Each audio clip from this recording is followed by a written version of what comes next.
Íntima Devoción te da la bienvenida a nuestro servicio de culto. Desde Medellín transmitimos en simultánea con nuestras iglesias en el oriente antioqueño, Turbo, Cereté, Maicao, Colombia y todo el mundo. Somos una iglesia que cree, obedece, vive y proclama los efectos transformadores del Evangelio del Señor Jesús.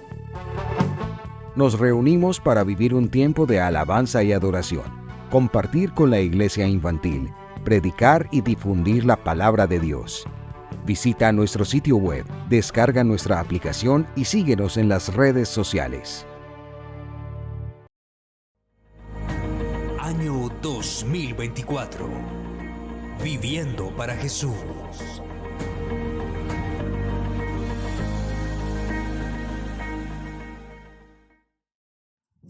Apocalipsis capítulo 1, versículos 9 hasta el versículo 20. ¿Lo tienen? Normalmente leemos de manera antifonal, pero ¿qué tal si esta noche leemos todos estos textos bíblicos? ¿Le parece?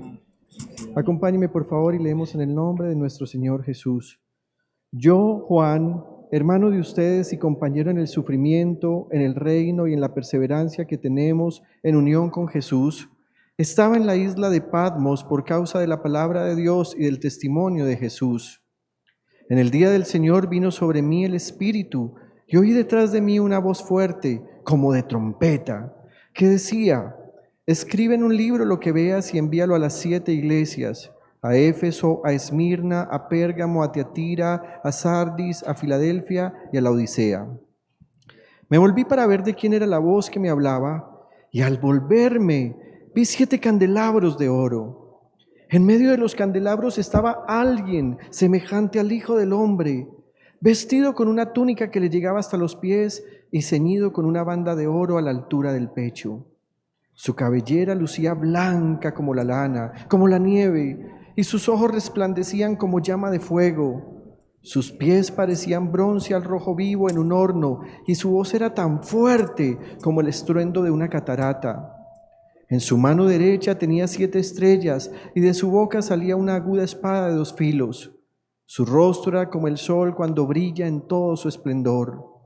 Al verlo, caí a sus pies como muerto, pero él, poniendo su mano derecha sobre mí, me dijo: no tengas miedo, yo soy el primero y el último, y el que vive.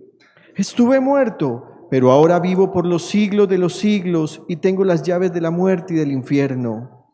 Escribe pues lo que has visto, lo que sucede ahora y lo que sucederá después. Esta es la explicación del misterio de las 7 estrellas que viste en mi mano derecha y de los 7 candelabros de oro. Las 7 estrellas son los ángeles de las 7 iglesias y los 7 candelabros son las 7 iglesias. Padre, te damos gracias en el nombre del Señor Jesús. Tú has querido que este Apocalipsis, esta revelación venga a nosotros. Lo hiciste como una manera de manifestar que todo el plan que has hecho desde la eternidad se cumplirá fielmente conforme a tu palabra, y lo hiciste con el fin de mostrarnos a nosotros, tu iglesia, a Jesucristo exaltado por sobre todas las cosas, victorioso y vencedor sobre todo. Hoy te reconocemos como el único Dios verdadero y te damos gracias por tu palabra, invocando el precioso nombre de tu Hijo Jesús y en el poder de tu Espíritu Santo, y todos decimos amén, amén y amén. Siéntese dando gloria a Dios, por favor. Quiero compartir con ustedes este mensaje que es producto de todas las enseñanzas que hemos estado teniendo acerca del libro de Apocalipsis. Llevamos varias semanas y mire, todavía seguimos en el capítulo 1 y hoy he titulado este sermón El Dios de la Iglesia. Seguramente no vamos a terminar esta noche todo lo que he preparado de parte de Dios para ustedes, pero me gustaría que lo que podamos compartir esta noche se convierta en una palabra de vida para usted. Antes de eso me gustaría retomar algo que hemos venido diciendo de Apocalipsis. En primer lugar dijimos que Apocalipsis es el producto de una conversación secreta que ocurrió en el cielo entre el Padre y su Hijo Jesucristo. En esa conversación secreta, el Padre le muestra a Jesucristo todo lo que acontecerá al final de los tiempos. Y además el Padre autoriza a su Hijo Jesucristo para que por medio de un ángel esa información que ocurre en el cielo llegue a las iglesias, llegue a sus siervos, y Dios el Padre ha permitido que Jesucristo escoja a Juan el apóstol, ese apóstol que estuvo durante mucho tiempo con el Señor Jesús y que la Biblia lo llama en el Evangelio según San Juan como el apóstol o discípulo amado, y que además era una persona que estaba muy cercana al ministerio del Señor Jesús, al punto que de todos los apóstoles fue el único que presenció la crucifixión del Señor Jesús, y además luego se le permitió presenciar que la tumba estaba vacía y que los ángeles anunciaban, y dijo: Él no está muerto, porque todo se ha cumplido conforme a lo que Él les había enseñado. Además, hemos visto en esta serie de sermones que este Juan va a escribir a unas iglesias que están situadas en una región que hoy en día es Turquía y que en esa época estaban en algo que se llamaba Asia Menor. Allí, en esa provincia de Asia, entonces hay 7 iglesias, y esas iglesias luego van a recibir de parte del mismo Jesucristo cada una un mensaje particular, gracias, que hasta ahora no hemos llegado allí, pero que seguramente en las próximas semanas, si es la voluntad del Señor, veremos con mayor profundidad. Además vimos que este Jesucristo, cuando le ha revelado a su siervo Juan lo que ha acontecido, posiblemente toma la decisión, porque aunque todos los apóstoles finalmente se la jugaron por Jesús al punto de entregar sus propias vidas, Juan, podríamos decir que de todos fue el discípulo fiel, aquel que no le abandonó en ningún momento. Unos dudaron, la palabra dice que Pedro le negó en 3 oportunidades, Tomás estuvo dudando y de alguna manera sembraba una especie de cizaña entre los discípulos, no con mala intención, tiempo antes de que Jesús fuera crucificado, e inclusive después que fue crucificado y resucitó. Tomás decía: yo no presencié el momento en el que Él llegó, y si yo no lo veo con mis propios ojos, yo no lo voy a creer. Algunos además se fueron con Pedro a pescar después de la resurrección del Señor, y todos tenían mucha incertidumbre, pero Juan parece ser que su fidelidad se convirtió en la oportunidad que Jesucristo le da para revelarle lo que acontecería por medio de Apocalipsis. Dijimos también, y esto tal vez puede ser lo más importante que usted debería entender el resto de su vida, y es que el libro de Apocalipsis, contrario a ser un libro de miedo, de temor, de terror, contrario a eso, nos muestra en realidad es el poder victorioso de Jesucristo al final de los tiempos, gozando de completa victoria sobre todo lo que existe en el cielo y en la tierra, sobre todos los seres humanos, inclusive los hombres que se creen a sí mismos omnipotentes. Si podemos leer este mensaje teniendo presente que lo que Dios quiere revelar es que al final de los tiempos sí es cierto que Jesucristo es el victorioso por encima de cualquier cosa, nosotros como iglesia, en vez de tener miedo, terror y falta de entendimiento frente a esto, debemos sentir gozo y alegría, porque es la revelación de la gloria de nuestro Señor Jesucristo. También dijimos hace algunas semanas atrás que este tema ha llegado a nosotros por una razón circunstancial que tiene eco en la eternidad, y es que Jesucristo nos ama. Diga conmigo: Jesucristo nos ama. ¿Qué tal que Jesucristo hubiese recibido esta revelación y el Padre le hubiera dicho: así será el final de los tiempos donde tu coronación gloriosa se dará, pero nosotros no lo supiéramos? ¿Qué pasaría si nosotros hoy tuviéramos solo los evangelios y algunas cartas apostólicas? Dios consideró que el canon bíblico estaría completo cuando esta revelación se transmitiera. Y al revelarse o al transmitirse esta revelación, ¿sabe qué ha pasado durante los últimos 2000 años? Que la iglesia ha sido fortalecida por la verdad que Apocalipsis brinda. No importa la persecución, no importa el daño, no importa a cuántos siervos de Dios se les persigue y se les quite la vida, Jesucristo al final de los tiempos es el victorioso, y ahora mismo Él está reinando en victoria. Hemos erradicado entonces en las últimas semanas algunos mitos. ¿Cuáles? Algunos, inclusive en la iglesia cristiana, dicen que no leen Apocalipsis porque no hay arrebatamiento, dice la Iglesia Católica Romana.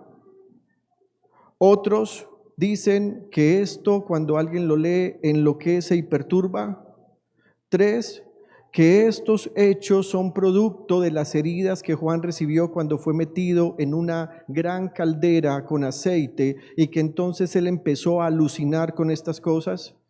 4, hemos erradicado el mito de que este Apocalipsis no tiene como fin que la iglesia sea atemorizada y por lo tanto, si ese no es el fin, entonces tiene un fin contrario y es alentarnos como iglesia. Y en último lugar, hemos dicho acerca de Apocalipsis hasta hoy que finalmente Jesucristo se ha presentado para que quien lea este texto públicamente y lo escuche y lo ponga en práctica, reciba la más grande de todas las bendiciones que hay. En el capítulo 1, versículo 3 dice: dichoso el que lee y dichosos los que escuchan las palabras de este mensaje profético y hacen caso de lo que aquí está escrito, porque el tiempo de su cumplimiento está cerca. Así que dijimos, Dios en el Antiguo Testamento prometió bendiciones a causa de la obediencia. Esas bendiciones en un primer momento fueron dadas para su pueblo Israel. Esas bendiciones han sido compartidas con nosotros los gentiles. Esa bendición más grande es que el Mesías nos ha alcanzado a nosotros los que estábamos lejos de Dios. Pero Dios incluso ha dicho, de todas las bendiciones que he prometido, hay una que es superior. Y esa bendición superior es que cuando alguien lee y escucha y obedece estas palabras de profecía, esa bendición desciende sobre esa persona. Y he pensado muy seriamente en lo que significa esta bendición.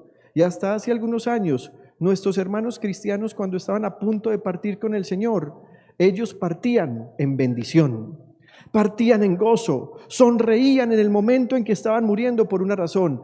Ellos habían creído con vocación y con convicción que todo lo que Apocalipsis anuncia del regreso de Jesucristo es una realidad que va a ocurrir, es inminente.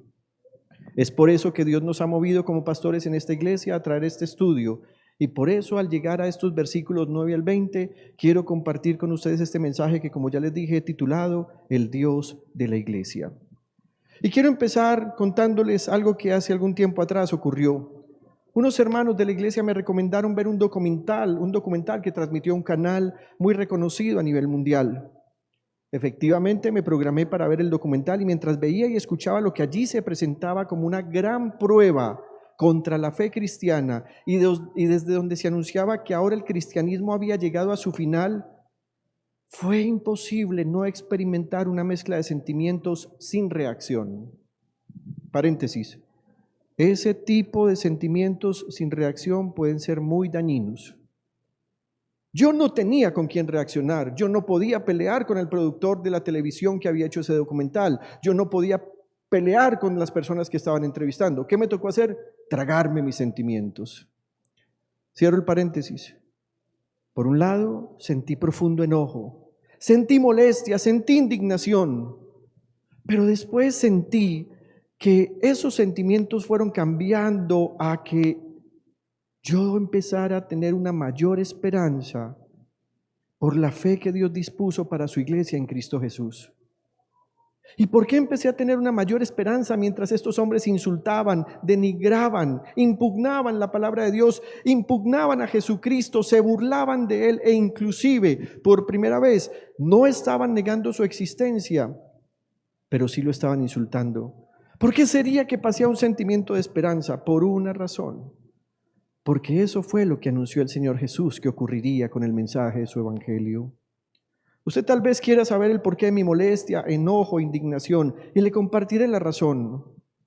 En ese documental usaron un lenguaje despectivo contra el Señor Jesús, en el que se refirieron a Él como un cuentero, un hombre que hechizaba a los ignorantes con sus palabras y sus historias escuetas, simples y sin sentido. Y no solo eso, lo trataron de manipulador, mentiroso, abusador de mujeres, visitador de prostíbulos, borracho, comilón e hijo de una ramera. Sin embargo, esa misma información despreciable, despectiva y mentirosa se convirtieron para mí en esperanza al recordar que inclusive en su ministerio terrenal, el Señor Jesús constantemente era atacado de la misma manera. Y dije, no han cambiado las cosas. De la misma manera como lo trataron a Él, lo siguen tratando hoy. Y entonces se me ocurrió traer algunos textos para que recordemos cómo lo trataban a Él en su propia cara. En Mateo capítulo 11, versículo 19, Jesús dice, vino el Hijo del Hombre que come y bebe y dicen, este es un glotón y un borracho, amigo de recaudadores de impuestos y de pecadores. Pero la sabiduría queda demostrada por sus hechos. Y mientras buscaba estos textos de insulto dije, voy a parar un momentico. Quiero ir a ver qué nos dice Juan, que es quien está escribiendo Apocalipsis, acerca de cómo insultaban a Jesús. Y me encontré estos textos. En Juan 6:60, Juan escribió, al escucharlo, muchos de sus discípulos exclamaron, esta enseñanza es muy difícil, ¿quién puede aceptarla? Entonces aquí ya no solo eran los de afuera los que lo insultaban, ahora eran sus discípulos.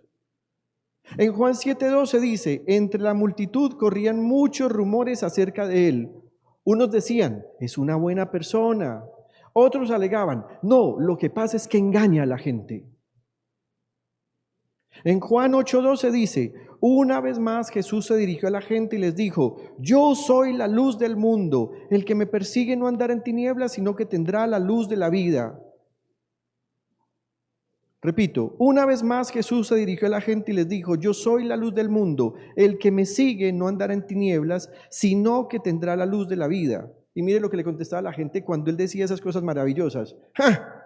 Tú te presentas como tu propio testigo, alegaron los fariseos, así que tu testimonio no es válido. Y pensaba en cómo me sentiría yo si estuviera predicando y constantemente separar a la gente a decir, no, eso no es verdad. Incómodo. Terrible. Uno más, Juan 8:41. Les dice Jesús, las obras de ustedes son como las de su padre. Y ellos le contestaron, nosotros no somos hijos nacidos de prostitución, le reclamaron. Un solo padre tenemos y es Dios mismo. Si usted observa, he traído 5 versículos y de los cuales Juan cita 4 que se usaron para que quedara registro de cómo la gente veía al Señor Jesús. No es necesario mirar con mucho detenimiento que son exactamente las mismas palabras que se han usado en toda la historia contra el Señor Jesús. En esta particularmente el versículo 41, estos que están hablando con el Señor Jesús van a usar un sarcasmo, porque ya había empezado a regarse la noticia de que Jesús no era hijo de José. Pero como tenían el corazón endurecido, entonces empezaron a decir, este es hijo de prostitución, la mamá es una ramera. Así que es muy interesante que ese mismo Juan que tomó registro de lo que hablaron en contra del Señor Jesús para dañarle su integridad, su reputación, su dignidad, ese mismo Juan ahora nos va a presentar a Jesucristo en toda su gloria. Qué bueno que Él mismo va a hacer este comparativo. Y tengo 2 ideas rápidas al llegar a este punto. ¿No le parece maravilloso cuando alguien que te conoció en tu sufrimiento y en tu pasado también te ve en el futuro en un tiempo de bendición? Cuando yo era más joven yo era tan feo, hoy no soy tan feo, pero en esa época yo era tan feo, créame. Ojalá algún momento mostramos fotos, ¿cierto? Porque cuando uno está en crecimiento uno es como desproporcionado. Yo de un día para otro crecí varios centímetros, entonces usted se podrá imaginar que los brazos corticos de un adolescente se empezaron a convertir en brazos casi como de plastilina, inmensos. Una nariz inmensa, unas orejas inmensas. Tiempo después me encontré con una muchacha que a mí me gustaba cuando yo era feo. Y, oíste, ¿vos sos Nicolás? Sí, yo. Estás muy lindo. Y yo me sentí como gozoso. Y yo le contesté, eso no es de ahora, mi hija, eso es de siempre. Pero yo sabía que no era de siempre. ¿No le parece glorioso a usted y maravilloso que Juan nos presente el sufrimiento de Jesús y ahora nos presente su gloria? Y la segunda idea es, el sufrimiento y la posterior gloria del Señor Jesús nos permite a nosotros sentir gozo en el sufrimiento. Muchas personas me dicen, pastor, estoy pasando un tiempo de sufrimiento, regálame unos salmitos para yo leer y tener paz, que estoy sufriendo mucho. No funciona así. La Biblia no funciona como antibióticos. La Biblia es pan, la Biblia es alimento. Pero sí he descubierto algo. Cuando uno reconoce el sufrimiento de Jesús y luego va a Apocalipsis y ve su gloria, uno se da cuenta que nuestro sufrimiento es insignificante, pero su gloria es eterna y permanente. Y basado en esta segunda idea rápida que acabo de leer, Juan se va a presentar gozosamente así. Versículo 9, yo Juan, y mire cómo dice, hermano de ustedes y compañero en el sufrimiento, en el reino y en la perseverancia que tenemos en unión con Jesús, estaba en la isla de Patmos por causa de la palabra de Dios y el testimonio de Jesús. Juan está siendo sometido a todo tipo de vejámenes y afrentas. Juan fue separado de su función apostólica. Juan no tiene alimentación en este tiempo de encarcelamiento en esa isla en la que literalmente fue aislado. Juan está en un proceso de sufrimiento, pero contrario a quejarse por tal situación, él desea hacerle sentir a la iglesia que se identifica con los sufrimientos de ellos. Que es cierto que es un apóstol, pero más que un apóstol es un hermano. Y además que el sufrimiento no es solo ni de él ni solo de ellos, es un sufrimiento compartido. Hace algunos años atrás un pastor que era muy inmaduro empezó a acusar a la iglesia cada vez que la iglesia tenía momentos de dificultad y de sufrimiento. Si una familia de la iglesia llegaba a pedir oración a este pastor por uno de sus hijos porque se había enfermado, ese pastor le decía, revísate a ver qué pecado tenés oculto. Él lastimaba tremendamente a la iglesia hasta que un día su propia hija enfermó. Una bacteria empezó a comerse el cráneo de esta niña. Y fue de una manera tan rápida que pronto los médicos tuvieron que intervenir para hacer un corte de tal forma que impidieran que la enfermedad siguiera comiéndose el cráneo. El pastor habló con su esposa y le dijo, decime la verdad, ¿me fuiste infiel? Y la esposa lloraba y le decía, ni a ti ni al Señor te he sido infiel. Convocó a sus otros hijos adolescentes y los niños muy pequeñitos empezaron a decir, papá, pues yo me comí un chocolate que dejaste tal día en tal parte, pero no era lo que buscaba el papá. Un día él toma la decisión de irse a meter en ayuno con Dios y en ese ayuno el Señor le dice, ¿te das cuenta que no siempre el sufrimiento es porque haya pecados ocultos? ¿Te das cuenta que has maltratado a la iglesia y ahora tú mismo estás pasando por el sufrimiento? Quien tiene que arrepentirse eres tú. Este pastor, después de terminar su ayuno, fue donde su hija le pidió perdón y le dijo, hija, yo me he equivocado, pero quiero que sepas esto. Si tú crees en Jesucristo, Él te sanará. Y lo único que yo te pido es que de ahora en adelante creas en mí porque voy a comportarme como Cristo Jesús desea. Oró por su hija y milagrosamente el Señor la sanó al punto que esa parte del cráneo que fue quitada y que iba a necesitar una prótesis no fue necesaria. Dios permitió que el cráneo de la niña volviera a crecer. Pero he traído este ejemplo para decirles, Juan no se presenta como un acusador del sufrimiento de los hermanos. Lea bien el texto, él dice, yo Juan, hermano de ustedes, mire esto, y compañero en el sufrimiento. Es como si él les estuviera diciendo, querida iglesia, la unidad de la iglesia no necesariamente es una unidad estratégica, tampoco es una unidad dogmática y mucho menos una unidad que se manifiesta en estar juntos en el mismo lugar o la misma actividad. Él les dirá que la unidad de Jesucristo con su iglesia y con el cuerpo ministerial de siervos de Él radica en 4 cosas. Unidad porque somos perseguidos en la fe. Unidad porque pertenecemos a la comunidad de redimidos en la que Jesús es Señor y Rey. Unidad porque tenemos un anhelo común de la gloria de su reino milenario y eterno. Unidad porque podemos resistir y perseverar a pesar de los tiempos difíciles. Constantemente otras personas, otros pastores, otras iglesias nos dicen: únanse, hagamos unidad, estemos en unidad. Hermanos, esa no es la unidad. Si la unidad fuera estar juntos todo el tiempo, entonces nunca podríamos estar verdaderamente unidos. Hemos hecho un ejercicio como pastores de una iglesia local.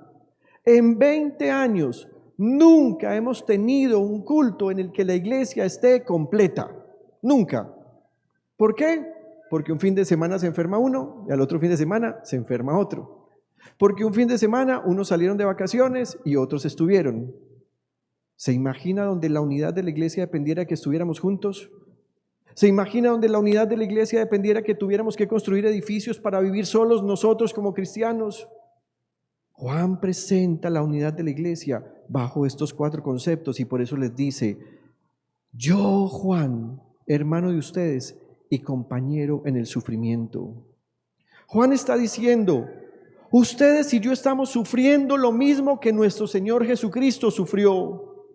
Pero la gloria que Él nos mostrará acerca de Jesús, ya no como el humano insultado, perseguido, injuriado, maltratado, menoscabado, sino como el Rey de gloria, nos llenará de esperanza y gozo espiritual.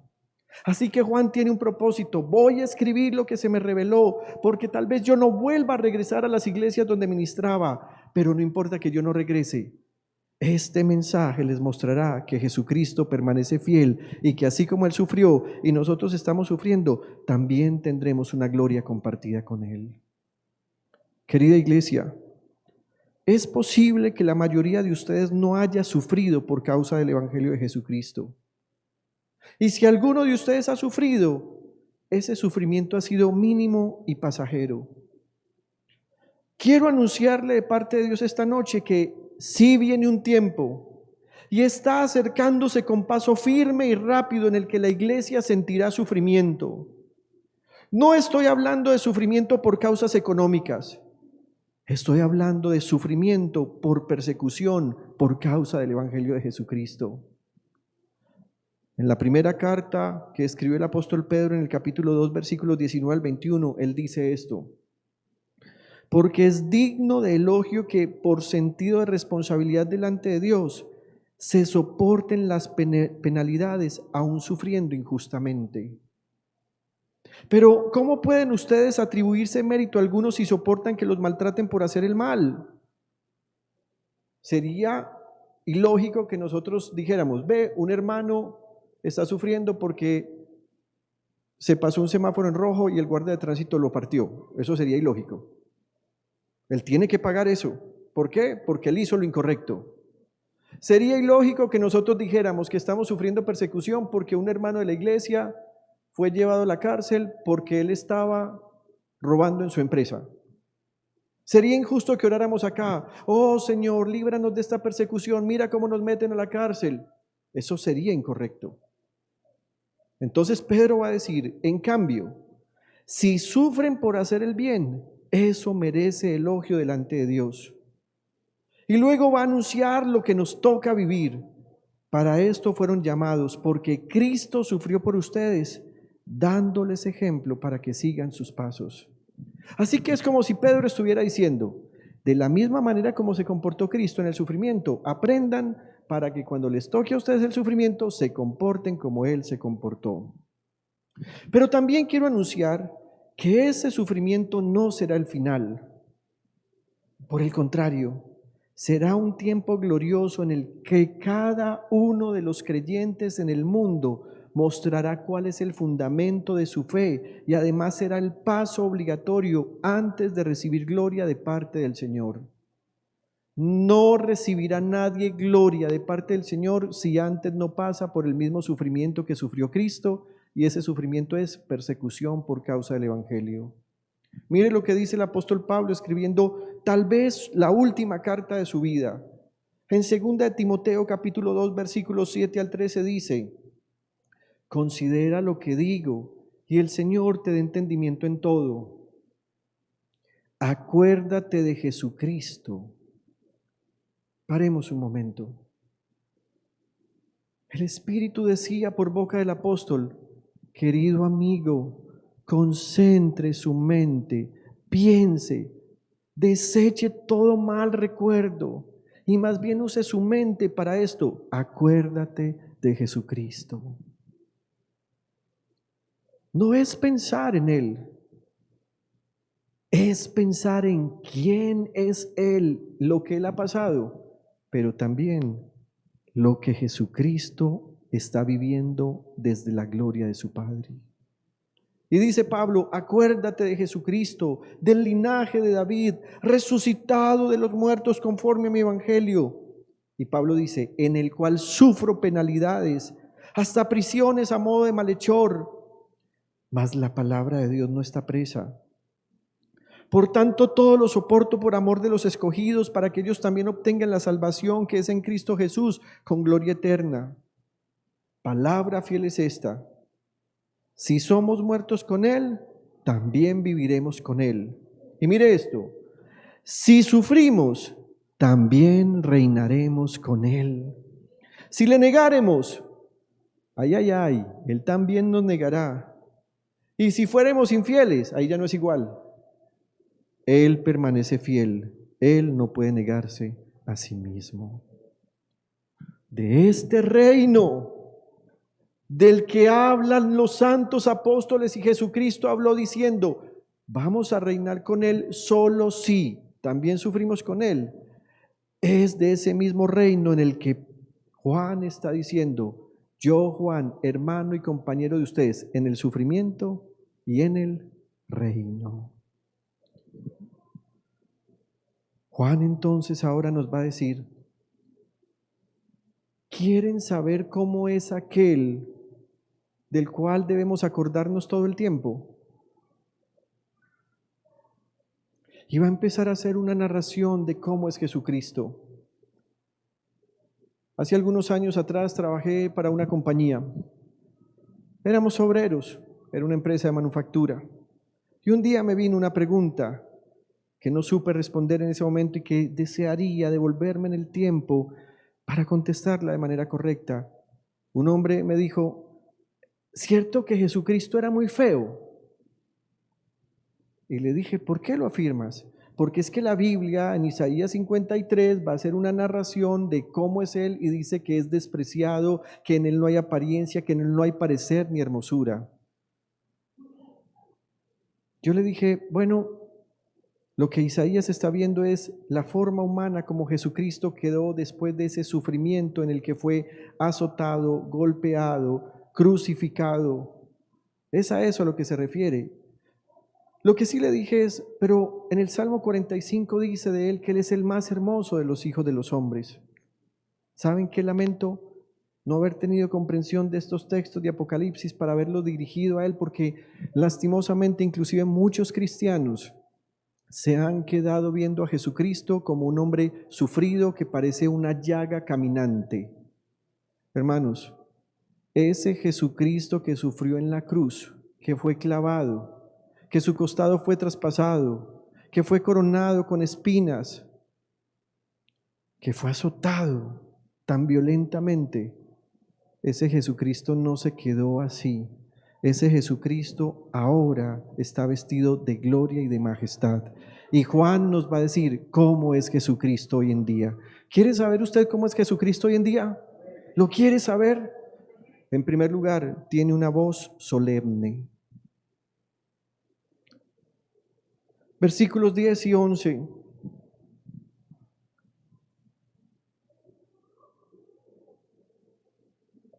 Yo estaba en el Espíritu en el día del Señor y oí detrás de mí una gran voz como de trompeta,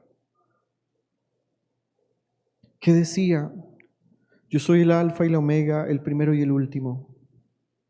Escribe en un libro lo que ves y envíalo a las 7 iglesias que están en Asia: a Éfeso, Esmirna, Pérgamo, Tiatira, Sardis, Filadelfia y Laodicea. Observe esto. Oí detrás de mí una gran voz, como de trompeta.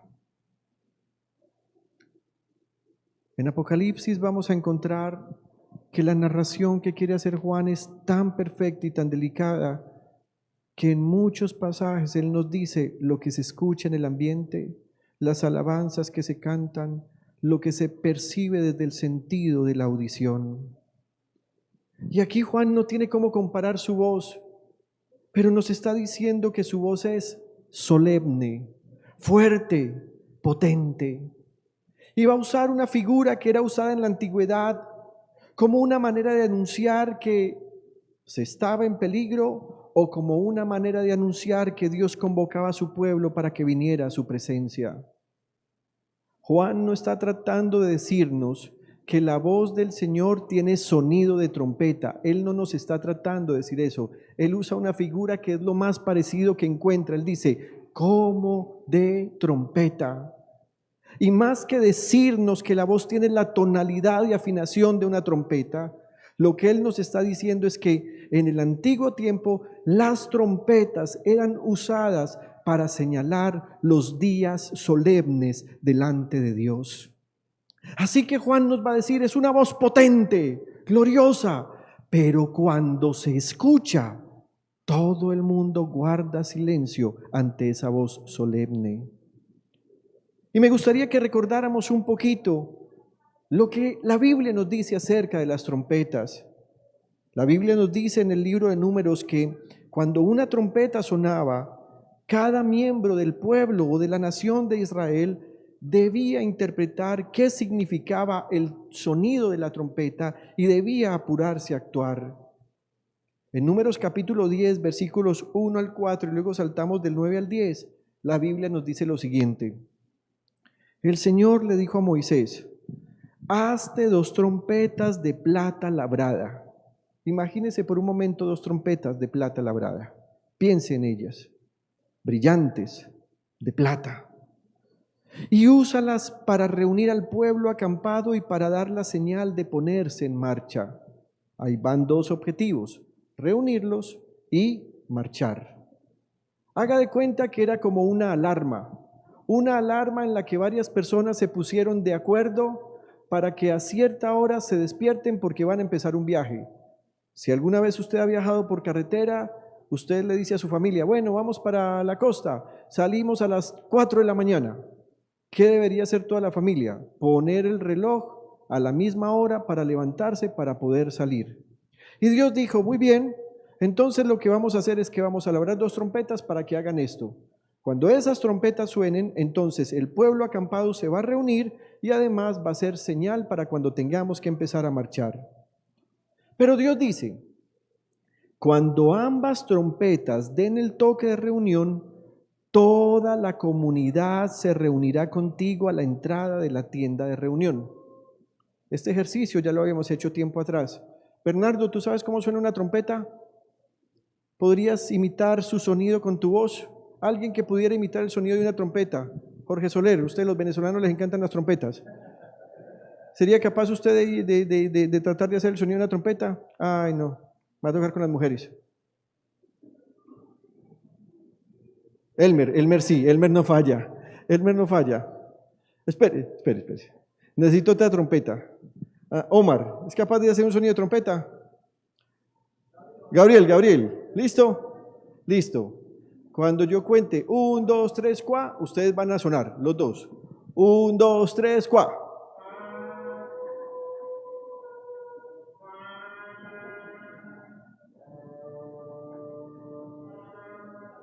Bien. Suenan como trombón, pero bien. Esa es la idea.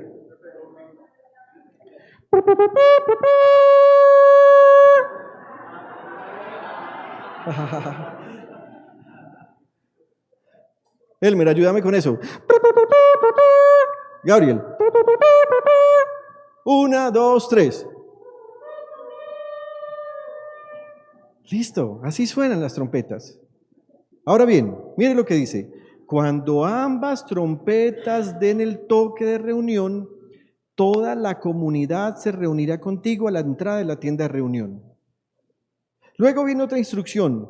Cuando solo una de ellas dé el toque, se reunirán contigo únicamente los jefes de las tribus de Israel. Traigamos esto a un contexto en el que podamos imaginarnos esto.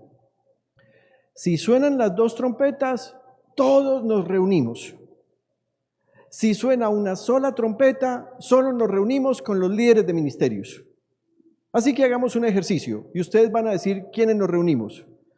Cuando yo diga una, será Elmer. Cuando digan dos, serán los dos. ¿Listo? 1, 2, 3.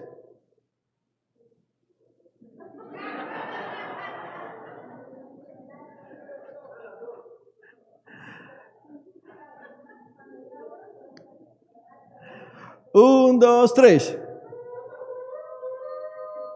¿Quiénes se reúnen? Todos. 1, 2, 3. ¿Quiénes se reúnen? Los líderes. ¿Listo? Hay un plural, 2 trompetas. Hay un singular, 1 trompeta. 2 trompetas, se reúne todo el pueblo. 1 trompeta, se reúnen solamente los jefes de las tribus de Israel. Versículo 9. Cuando estén ya en su propia tierra y tengan que salir a la guerra contra el enemigo opresor, las trompetas darán la señal de combate. Entonces el Señor se acordará de ustedes y los salvará de sus enemigos. Cuando celebren fiestas en fechas solemnes o en novilunios, también tocarán trompetas para anunciar los holocaustos y los sacrificios de comunión. Mire esto, así Dios se acordará de ustedes. Yo soy el Señor tu Dios. Así que el sonido de trompeta significaba también que Dios venía a salvar a su pueblo. Esta última instrucción se demoró mucho tiempo en cumplir, porque recuerde que en Números capítulo 10 ellos no han entrado a la tierra prometida, así que les faltan por lo menos 40 años para entrar. Pero Dios les está dando una instrucción de lo que ocurrirá cuando ya estén en la tierra prometida. Pero esto tiene un significado para nosotros hoy. Y quiero que por favor entienda esto. Hay un pueblo de Dios que recibe todas las bendiciones e incluso respuesta a las súplicas. Ese pueblo tiene cosas en común, una liturgia parecida, un modelo de culto similar, unos dogmas o principios de fe relativamente parejos. Cuando esas 2 trompetas suenan, Dios viene a defenderlos y a cuidarlos. Sin embargo, la voz del Señor no es como trompetas. La voz del Señor es como trompeta, una sola. Y esa trompeta también tiene un significado. Recordémoslo, cuando solo una de las trompetas dé el toque, se reunirán contigo únicamente los jefes de las tribus de Israel. Hoy en día, cuando la iglesia de Dios se reúne en el mundo, aunque estén cada uno en su lugar donde Dios la ha puesto, pero tienen un mismo fin de clamar al Señor, Dios sigue escuchando el clamor de todos. Es como si sonaran trompetas con las cuales Dios se acuerda de su pueblo. Pero quiero decirle algo.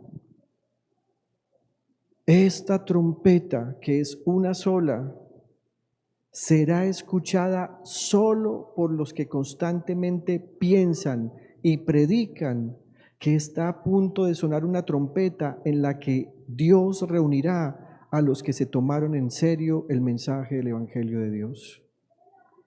Hoy sí hay mucho público en las iglesias, pero dentro de ese público múltiple que hay en las iglesias, ahí está la iglesia verdadera, aunque no todos sean iglesia completa de Dios.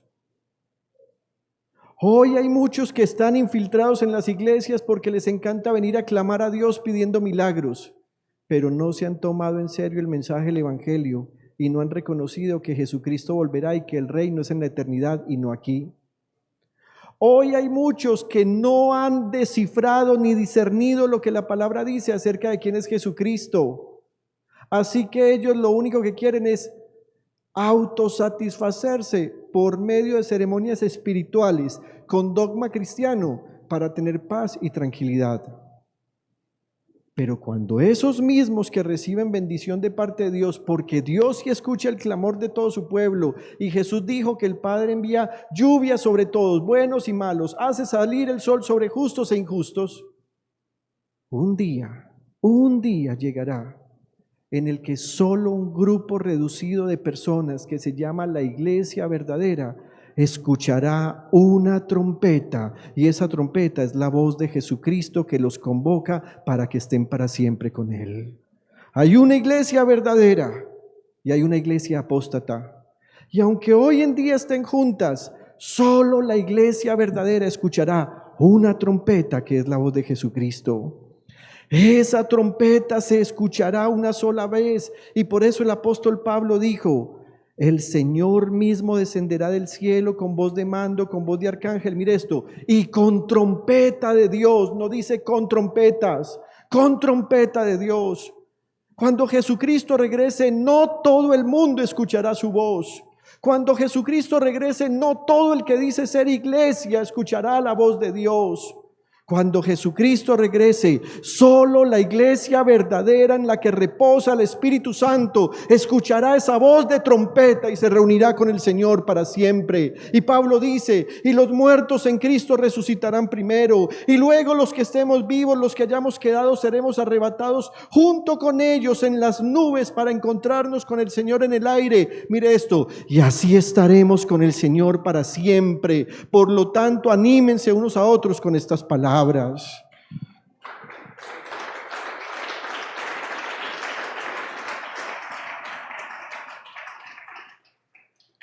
Cuando veas a un hermano desanimado, recuérdale esto: no quiere volver a la iglesia. Usted le va a decir: acuérdese que va a sonar una trompeta, y en esa trompeta, si usted escucha al Señor, usted se va y va a estar para siempre con Él. No se conforme a este mundo. Esas son las palabras de ánimo. Las palabras de ánimo no son: venga hermano, es que en la iglesia lo amamos, lo estamos extrañando tanto, lo estamos esperando. Eso no anima. Eso algunas veces coacciona, mima, y hay muchos que se aprovechan de eso. Algunas veces hay gente que se va a la iglesia y yo voy y los busco y los mimo, y se aprovechan de eso para no venir. Pero se acabaron esos mimos, porque esa no es la forma de animar. La forma de animar es: Jesucristo viene, así que si usted no está listo, usted se va a perder y usted se va a quedar. Punto. Se siente muy débil, le parece muy maluco lo que está viviendo. Usted no sabe lo horrible que es el infierno. Y como mencioné hace algunas semanas atrás, el infierno es tan horrible que hasta los demonios mismos le piden al Señor: ay, no nos mande allá. No, ¿cómo será de horrible? Observen que Pablo menciona que hay una trompeta que está a punto de sonar. Y ese sonido de trompeta lo escucharán solo los que Dios haya salvado. Recuerde que en Números 4 dice que cuando sonaban 2 trompetas, todo el pueblo se reunía. Pero cuando sonaba una sola trompeta, solo se reunían los que tenían un rol especial. Y ese rol especial hoy es salvo. Ya les dije que hay 2 iglesias, una verdadera y una apóstata. Y esta trompeta de Dios la escuchará solo la iglesia verdadera. Pero quiero decirle, esa trompeta no es una trompeta metálica, no es una trompeta labrada de plata. Esa trompeta es la voz de Jesucristo. Juan dijo en el capítulo 5, versículo 25, que Jesús dijo esto: ciertamente les aseguro que ya viene la hora, y ha llegado ya, en que los muertos oirán la voz del Hijo de Dios, y los que la oigan, gloria a Dios, vivirán. Gloria al Señor.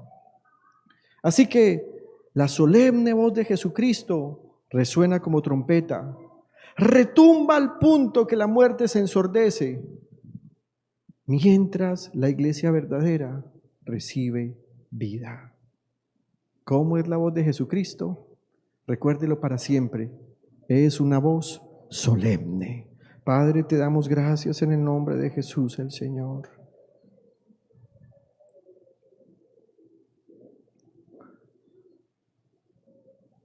Y hoy queremos pedirte no cosas, Señor. Hoy queremos pedirte, cuando vengas, déjanos escuchar tu voz de trompeta. Yo quiero escuchar tu voz, Jesucristo. Si estoy vivo, quiero tener mi oído afinado con el cielo para saber que es tu voz. Y si estoy muerto, déjame escuchar tu voz para resucitar en la primera resurrección. Anhelo tu voz solemne, Jesucristo.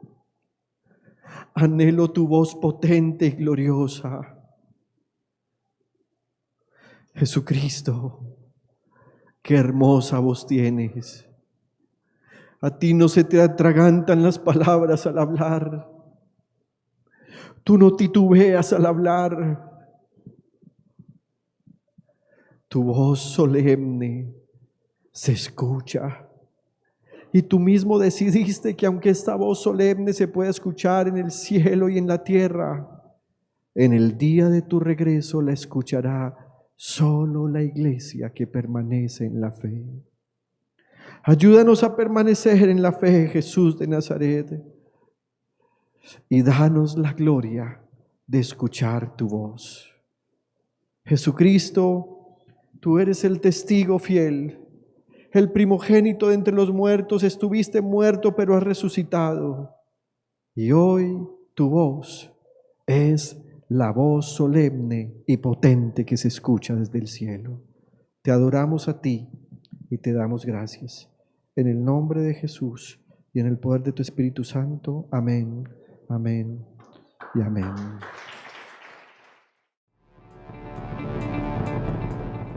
Íntimo Devoción te agradece por acompañarnos en nuestro servicio de culto. Desde Medellín transmitimos en simultánea con nuestras iglesias en el Oriente Antioqueño, Turbo, Cereté, Maicao, Colombia y todo el mundo. Somos una iglesia que cree, obedece, vive y proclama los efectos transformadores del Evangelio del Señor Jesús. Nos reunimos para vivir un tiempo de alabanza y adoración, compartir con la iglesia infantil, predicar y difundir la palabra de Dios. Visita nuestro sitio web, descarga nuestra aplicación y síguenos en las redes sociales. Año 2024. Viviendo para Jesús.